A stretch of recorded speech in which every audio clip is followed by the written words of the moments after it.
Students, super GK academy में आपका स्वागत है। मैं विवेक सक्सेना आज आपसे करंट अफेयर्स के कुछ और प्रश्नों को शेयर करूंगा। आज के सेशन में कई अति महत्वपूर्ण प्रश्नों को शामिल किया गया है जो कि आगामी प्रतियोगी परीक्षाओं में जिनकी पूछे जाने की संभावना बहुत अधिक रहेगी। आइए शुरू करते हैं पहले प्रश्न से।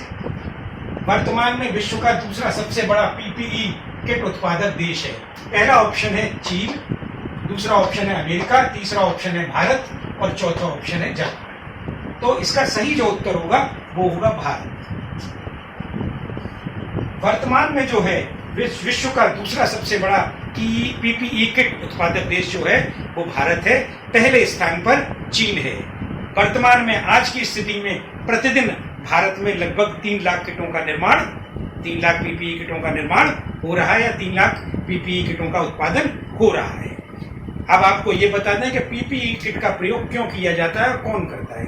पीपीई किट का उपयोग डॉक्टर और नर्स कोरोना संक्रमित रोगियों के उपचार के लिए करते हैं तथा इसका अन्य पेशेवर भी जो है स्वयं को संक्रमित होने से बचाने के लिए पीपीई किट का प्रयोग करते हैं। एक प्रश्न यहाँ पे क्या फ्रेम हो जाता है कि पीपीई किट का पूर्ण रूप क्या है। पीपीई किट का पूर्ण रूप क्या है, तो हमारा जो सही उत्तर होगा वो होगा पर्सनल प्रोटेक्टिव इक्विपमेंट। हमारा जो सही उत्तर होगा वो पर्सनल प्रोटेक्टिव इक्विपमेंट होगा। और भारत ने ये उपलब्धि 2 माह के अंदर ही हासिल की है कि वो 3 लाख किट जो है वो प्रतिदिन बनाना है। अब आते हैं दूसरे क्वेश्चन। दूसरा क्वेश्चन है, हाल ही में बलवीर सिंह का निधन हो गया है, उनका संबंध किस खेल से था। तो पहला ऑप्शन है ए क्रिकेट, दूसरा ऑप्शन है बी हॉकी, तीसरा ऑप्शन है सी कबड्डी और चौथा ऑप्शन है वॉलीबॉल।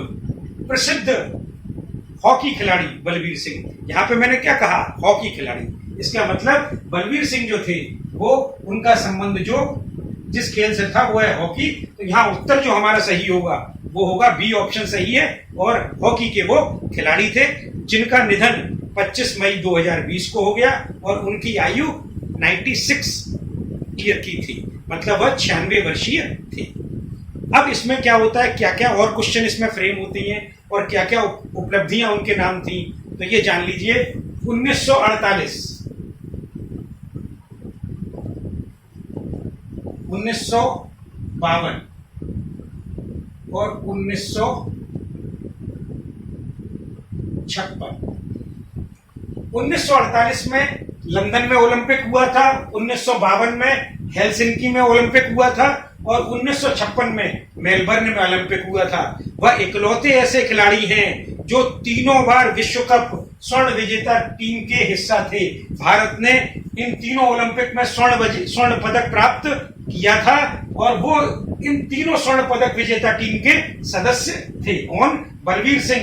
इन तीनों बार जब ओलंपिक में जब भारतीय टीम ने स्वर्ण पदक प्राप्त किया तो इस तीनों बार के वो विजेता टीम के सदस्य थे। इसके अलावा वर्ष 1971 और 1975 में वह विश्व कप टीम के मैनेजर भी रहे, जिसमें वर्ष 1975 में भारतीय हॉकी टीम ने विश्व कप जीता था। अब आते हैं क्वेश्चन नंबर 3 पर। भारतीय रिजर्व बैंक ने 22 मई 2020 को रेपो रेट को 0.40% घटाकर कितना कर दिया। पहला ऑप्शन है ए 5.25%, दूसरा ऑप्शन है बी 4.75%, तीसरा ऑप्शन है 4.4% और चौथा ऑप्शन है डी 4%। तो यहाँ पे जो ऑप्शन सही है या जो सही उत्तर है या सही विकल्प है वो है ऑप्शन डी। वर्तमान में जो रेपो रेट है वो 4% है। इससे पहले जो रेपो रेट थी वो 4.4% थी, 4.4% थी। अब इसे 0.40 कम कर दिया गया तो अब वर्तमान में रेपो रेट 4% हो।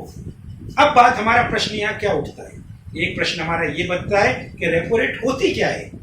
हमने कह तो दिया कि रेपो रेट वर्तमान में 4% है, लेकिन रेपो रेट होती क्या है। यह वह दर होती है जिस पर भारतीय रिजर्व बैंक अल्पकालिक अवधि के लिए, मतलब थोड़े टाइम के लिए बैंकों को ऋण देते हैं। अर्थात रेपो दर वह दर होती है जिस पर रिजर्व बैंक बैंकों को अल्पकालीन अवधि के लिए लोन देते हैं या शॉर्ट टर्म के लिए लोन देते हैं। अब इससे क्या क्या संबंधित और प्रश्न बन सकते हैं। इससे क्या एक बन सकता है, भारतीय रिजर्व बैंक की आरबीआई की स्थापना कब हुई थी। तो स्टूडेंट्स, भारतीय रिजर्व बैंक की स्थापना 1 अप्रैल 1935 को हुई थी।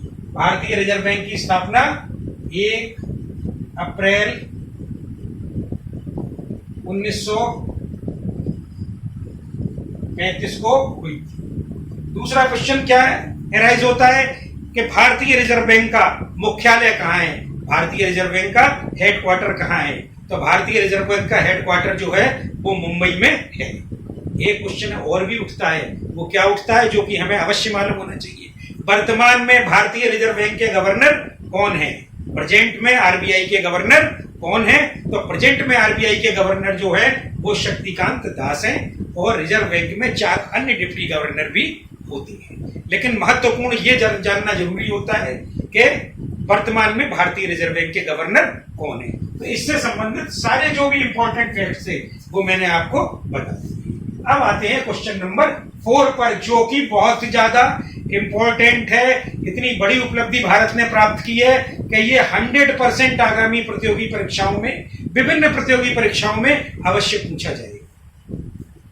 निम्न में से किसने विश्व स्वास्थ्य संगठन WHO के 34 सदस्यीय गैर कार्यकारी बोर्ड के चेयरमैन का पदभार 21 मई 2020 को ग्रहण किया। पहला ऑप्शन है ए नरेंद्र मोदी, दूसरा ऑप्शन है डॉक्टर हर्षवर्धन, तीसरा ऑप्शन है सी अमित शाह और चौथा ऑप्शन है डी राजनाथ सिंह। तो इसका उत्तर, सही उत्तर क्या होगा, डॉक्टर हर्षवर्धन। डॉक्टर हर्षवर्धन जो है वो WHO, जिसे हम वर्ल्ड हेल्थ ऑर्गेनाइजेशन या विश्व स्वास्थ्य संगठन कहते हैं, उसके 34 सदस्यीय गैर कार्यकारी बोर्ड के चेयरमैन नियुक्त किए गए थे और उन्होंने 21 मई को यह पदभार ग्रहण कर लिया। अब इससे संबंधित हम और इंपॉर्टेंट फैक्ट की भी बात करेंगे।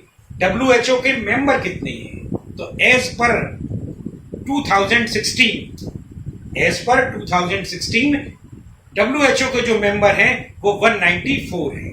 अब बात आती है WHO का हेडक्वार्टर कहाँ है। तो WHO का हेडक्वार्टर जो है वो जिनेवा स्विट्जरलैंड में है। और उससे क्या प्रश्न उठ सकता है, या क्या और उससे प्रश्न फ्रेम हो सकता है। तो इससे प्रश्न क्या फ्रेम हो सकता है, तो जो डॉक्टर हर्षवर्धन चुने गए हैं वो वर्तमान में क्या हैं, या कौन से मंत्री हैं, या किस विभाग के मंत्री हैं। तो वर्तमान में केंद्रीय स्वास्थ्य और परिवार कल्याण मंत्री हैं। देखिए अक्सर एग्जाम में अभी ये पूछा गया है, एसएससी और बैंक्स के एग्जाम में ये भी पूछा जाता है। मान के चलिए क्वेश्चन को दूसरी तरह से उन्होंने फ्रेम कर दिया, ये कह दिया डॉक्टर हर्षवर्धन जिन्होंने हाल ही में WHO के चेयरमैन का पदभार ग्रहण किया, वह संसद के किस सदन के सदस्य हैं। तो मैं आपको बता दूं वो संसद के सदन लोकसभा के सदस्य हैं। एक प्रश्न क्या उठ सकता है, लोकसभा में डॉक्टर हर्षवर्धन कहाँ का प्रतिनिधित्व करते हैं। अभी कुछ दिन पहले कई तरह के इस तरह के केंद्रीय मंत्रिमंडल के प्रश्न विभिन्न प्रतियोगी परीक्षाओं में पूछे गए हैं। मंत्रियों का संसदीय क्षेत्र पूछ लिया जाता है, या जो राज्यसभा सदस्य होते हैं मंत्री, उनका ये पूछ लिया जाता है कि वो किस राज्य से निर्वाचित होकर आए हैं। तो मैं आपको बता दूं डॉक्टर हर्षवर्धन जो है वो 2019 में जो चुनाव हुए थे लोकसभा के, उसमें चांदनी चौक नई दिल्ली से लोकसभा के सदस्य चुने गए।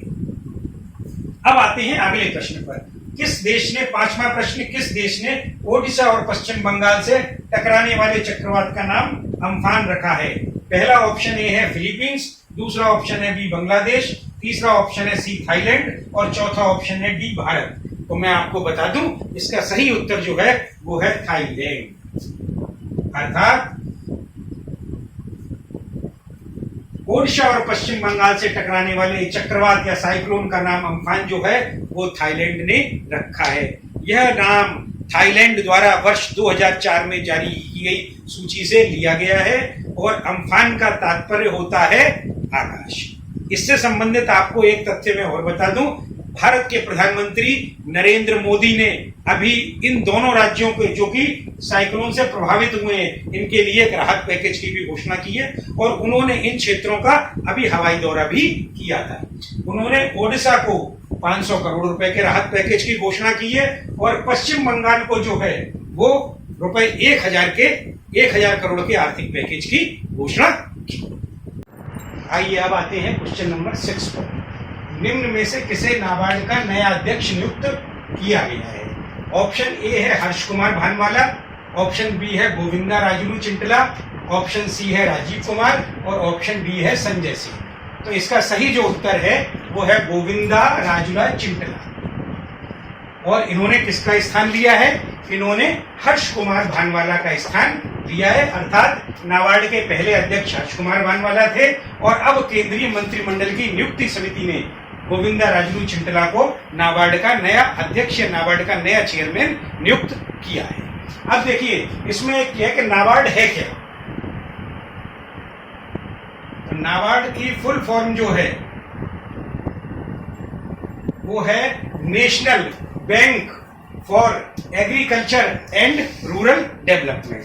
National bank of agriculture and rural development. अच्छा, अब इसमें जो गोविंदा राजुलू चिंटला जो है वो जुलाई 2022 तक अपनी सेवानिवृत्ति तक इस पद पर कार्यरत रहेंगे या इस पद पर बने रहेंगे। अब आते हैं अगले प्रश्न पर। 7, विश्व कछुआ दिवस किस तिथि को मनाया जाता है?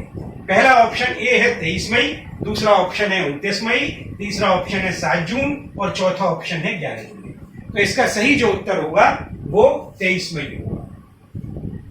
संपूर्ण विश्व में विश्व कछुआ दिवस जो है वो 23 मई को मनाया जाता है। अब इसमें और हम क्या क्या क्वेश्चन जो है वो इससे तैयार हो सकते हैं। एक तो पहला क्वेश्चन ये है कि यह दिवस क्यों मनाया जाता है? तो यह दिवस कछुओं को बचाने के मानवीय प्रयासों को प्रोत्साहन प्रदान करने के लिए मनाया जाता है। दूसरा इसमें प्रश्न क्या उठता है, विश्व कछुआ दिवस पहली बार कब मनाया गया? तो विश्व कछुआ दिवस पहली बार वर्ष 2000 में मनाया गया। आपको यहाँ ये बात और बता दें कि कछुआ जो है वो जीवित प्रजातियों में से एक है और लगभग 200 मिलियन वर्ष पुरानी है और जीव वैज्ञानिकों के अनुसार कछुए का जो शरीर पे जो कवच होता है वो उसको सुरक्षा प्रदान करता है। अब आते हैं क्वेश्चन नंबर 8 पे। हाल ही में ग्रामीण महिलाओं के लिए दीदी वाहन सेवा किस राज्य में प्रारंभ हुई है? Option A Rajasthan, option B Madhya Pradesh, option C Uttarakhand और ऑप्शन डी बिहार। इसका सही उत्तर है मध्य प्रदेश, अर्थात मध्य प्रदेश में दीदी वाहन सेवा हाल ही में प्रारंभ हुई है। अब इससे कौन कौन से प्रश्नों का निर्माण हो सकता है या कौन कौन से क्वेश्चन फ्रेम हो सकते हैं? पहली बात तो दीदी वाहन सेवा मध्य प्रदेश में कहां से प्रारंभ हुई? तो ये मध्य प्रदेश के आदिवासी बहुल इलाके झाबुआ जिला जो है उससे प्रारंभ हुई है। कहां से प्रारंभ हुई है? मध्य प्रदेश के आदिवासी बहुल जिले झाबुआ से प्रारंभ हुई है। अब इसे किसने संचालित किया है? तो ग्रामीण आजीविका मिशन की महिलाओं द्वारा दीदी वाहन सेवा प्रारंभ की गई है। अब इस वाहन सेवा का उद्देश्य क्या है? तो दीदी वाहन सेवा जो है वो ग्रामीण क्षेत्रों की महिलाओं को सुरक्षित प्रसव कराने के लिए प्रारंभ की गई है। कहने का तात्पर्य ये है कि जो ग्रामीण क्षेत्र हैं उसमें ये दीदी वाहन सेवा जो है वो गर्भवती महिलाओं को जीवन रेखा प्रदान करे। अब आते हैं क्वेश्चन नंबर 9। भारत ने 20 मई 2020 को किस देश के मानचित्र को खारिज कर दिया जिसमें काला पानी व लिफ के भारतीय हिस्से शामिल हैं? पहला ऑप्शन है ए बांग्लादेश, दूसरा ऑप्शन है बी पाकिस्तान, तीसरा ऑप्शन है सी नेपाल और चौथा ऑप्शन है डी अफगानिस्तान। तो इसका सही उत्तर है नेपाल। 20 मई को नेपाल ने नया मैप जारी किया है, नया मानचित्र जारी किया है। उसमें उसने भारत के काला पानी और लिफ के भारतीय हिस्सों को अपने मानचित्र में शामिल किया है, जिसपे भारत की सरकार ने उस पर उसके नक्शे को खारिज कर दिया। अब आते हैं प्रश्न नंबर 10 पर। निम्न में से किस राज्य ने प्रवासी आयोग बनाने की घोषणा की है? Option A Rajasthan, option B Bihar, option C Chhattisgarh और ऑप्शन डी उत्तर प्रदेश। तो इसका सही जो उत्तर है या सही विकल्प है वो है उत्तर प्रदेश। हाल ही में उत्तर प्रदेश के मुख्यमंत्री योगी आदित्यनाथ ने राज्य में प्रवासी आयोग बनाने की घोषणा की है।